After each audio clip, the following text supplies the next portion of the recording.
मशरिकी वस्ता के मुल्क कुवैत में एक रिहायशी इमारत में आग लगने से 41 अफराद हलाक हो गए।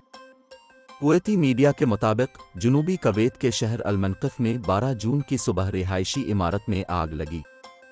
पुलिस हुक्काम के मुताबिक सुबह 6 बजे हुक्काम को आतिशज़दगी के बारे में बताया गया था। मीडिया रिपोर्ट्स में बताया गया कि मुतासरा इमारत में एक ही कंपनी के 160 मुलाजमीन रहाइश पजीर थे, जिनमें से मुतअद्दिद को बचा लिया गया जो अस्पताल में ज़ेर इलाज है। हुक्काम ने बताया कि ज़्यादातर हलाकतें आग के धुएं के बाइस दम घुटने से हुईं। उन्होंने मज़ीद कहा कि हम हमेशा कंपनियों को खबरदार करते हैं कि बहुत ज़्यादा वर्कर्स को एक जगह न रखा जाए।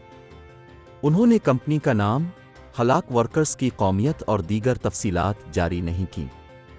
इमारत में आग लगने की वजह अभी मालूम नहीं हो सकी है और इस हवाले से तहकीकात जारी है।